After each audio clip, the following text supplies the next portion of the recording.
ये जो 5 IPPs companies के साथ बिल आखिर वो कहते हैं कुफल टूटा खुदा खुदा करके तो इनिशिएट तो हो गया है। आप समझते हैं कि इसके बाद हम मजीद आईपीपीज कंपनीज के साथ भी जो मुआहदे हैं उसको रीन्यू होता हुआ देखेंगे, क्योंकि 101 टोटल कंपनीज हैं। बिस्मिल्लाहिर्रहमानिर्रहीम। फरवा साहिबा, आपने जो इंट्रोडक्शन कहा वो बहुत, पाकिस्तान इस वक्त एक आईएमएफ की एंगेजमेंट में है। इसने आपको एक वक्त दिया है, एक स्पेस दी है जिसमें आप अपने जो कलीदी मसाइल हैं उनको हल कर सकते हैं। एनर्जी आई थिंक रिफॉर्म या रीऑर्गेनाइजेशन के प्रोसेस में सबसे ऊपर होना चाहिए। उसमें एक सप्लाई साइड का जुज, मैं फिर रिपीट करता हूँ, एक जुज सप्लाई साइड का पाकिस्तान के आईपीपीज के वो मायदे हैं जिनको एक तरह से हमने 17% डॉलर बॉन्ड की तरह किया हुआ है। जो ये 5 आईपीपीज हैं जिनकी बात हो रही है, हब को अगर ऐड कर लें तो ये 5 हो जाते हैं। अगर इनसे हम अपना मुआहिदा जो है, जो कि अपने 25 साल गुजर चुके हैं, और ये टेक और पे से हटा देते हैं और इनकी ज़रूरत भी नहीं है सिस्टम में, तो 65 पैसे फरवा साहिबा आपके बिल में बेहतरी हो जाएगी ओवरऑल। जी, 18.5 रुपए इस वक्त आपकी कॉस्ट है जो आप पे करती हैं इन टर्म्स ऑफ, जिसको हम कैपेसिटी पेमेंट कहते हैं। अब इसके साथ साथ जो हमारे 94 और 2000 की पॉलिसी के मुआहदे हैं, अगर उन सब को तकरीबन ख़त्म कर दिया जाए, मेरे ख्याल है 5-6 और शायद रह गए हैं, तो तकरीबन ओवरऑल 2 रुपए कमी आ सकती है। अब इससे अगर आगे जाएं तो आपके गवर्नमेंट के बहुत से प्लांट्स हैं, सीपेक और दूसरे प्रोजेक्ट्स हैं, ये 50% हैं तकरीबन, जो 2015 ऑनवर्ड्स हमने प्रोजेक्ट लगाए थे।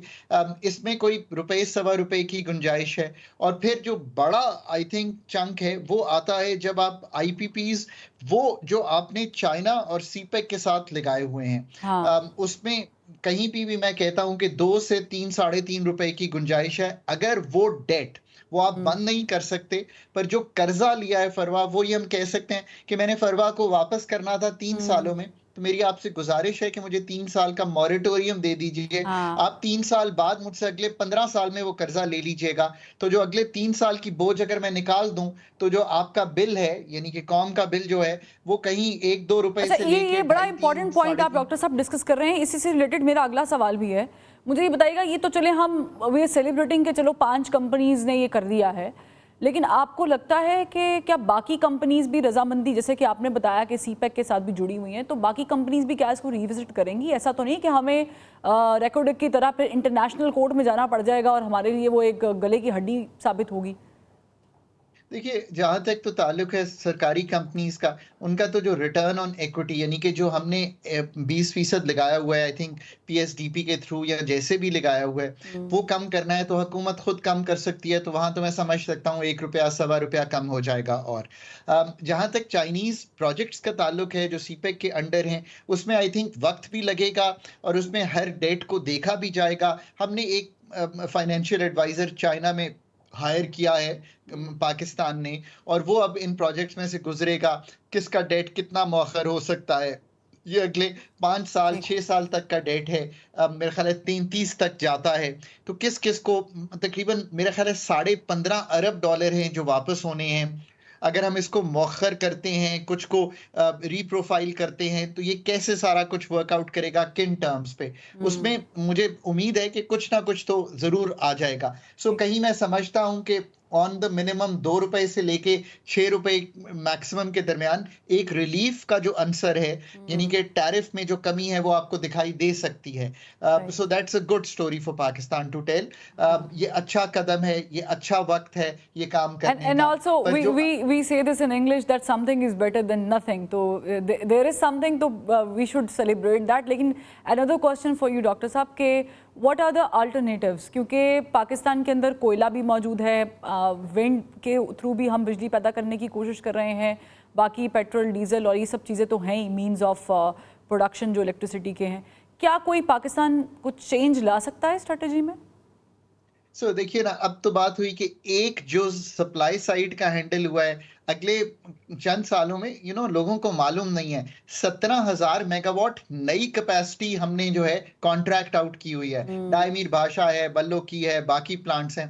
पहले तो बैठ के जो स्टेट है उसको ये सोचना है कि इसको कैसे हमने लाना है, क्यों मौखर नहीं करना, क्योंकि जो 45,000 मेगावाट कैपेसिटी है इस वक्त मुल्क की, गर्मियों में 30-35,000 और सर्दियों में 10,000 मेगावाट की डिमांड आती है। सो ये सोचना है फिर इसमें क्या बेहतरी हो सकती है, किस तरह रिन्यूएबल्स, किस तरह न्यूक्लियर को एंटर कर सकते हैं, न्यूक्लियर बिजली सस्ती है उसको किस तरह एंटर कर सकते हैं, बेस लोड कहाँ आएगा, पीकिंग प्लांट्स कहाँ होंगे।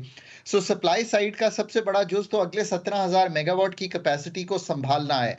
अब आगे आ जाइए, जो डिस्कोस के नुकसान है फरवा 500 अरब के इस साल वो तो होंगे, 2500 अरब का सर्कुलर डेट भी खड़ा है, उसको भी री इंजीनियर करना है। फिर आपका जो बिल आता है उसमें 3 रुपए एक सरचार्ज है जो हम लेते हैं कि आपने जो मौखर किया हुआ है डेट, यानी कि डेट सर्विसिंग सरचार्ज कहते हैं, उसको कैसे हैंडल करना है। फिर एक 18% जीएसटी है, उसको कैसे हैंडल करना है। So I mean the situation is much more complex than saying कि एक And what do you think that if IMF has given us a room or space to revisit our fundamental problems जिसको अभी हम discuss कर रहे हैं, do you think that the government has the capability to handle it, especially when Aurangzeb साहब is sitting? आपने इससे अच्छा जुमला नहीं बोला होगा अपने जितनी भी करियर में। ये मैं इसलिए कहता हूं कि ये बहुत कम लोग समझ पाते हैं कि आईएमएफ की एंगेजमेंट आपके जो फंडामेंटल मसाइल हैं फरवा उनको हल नहीं करती। वो आपको एक वक्त देती है, एक स्पेस देती है, जैसे आपने कहा कि आप जाइए।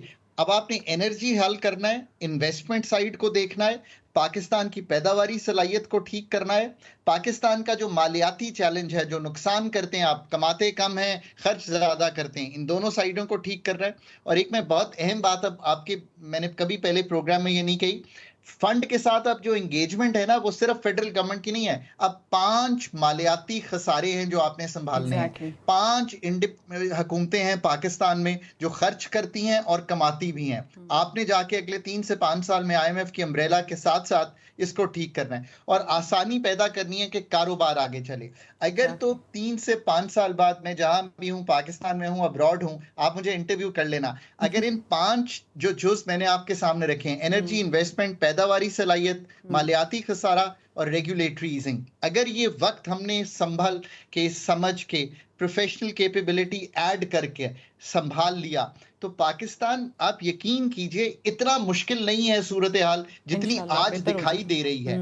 जी, तो आपके जो हालात है वो बेहतर हो जाएंगे। एक बात और कहूँ, लोगों के लिए कुछ आसानी पैदा हुई है, कुछ इन्फ्लेशन जो है उसके कीमतों के बढ़ने की शरह टूट गई है, पॉलिसी रेट 17.5% हुआ है। इसका मतलब फरवा ये है कि आपने 1 लाख रुपया बैंक से बोरो किया, अब आप 17,500 की किस्त देंगी सालाना की बेसिस पे, पहले आप 22,000 की दे रही थी, महीने बाद ये 15,000 से भी नीचे चली जाएगी। तो आप बोरो करके कोई काम करना चाहती हैं, आप कर सकती हैं।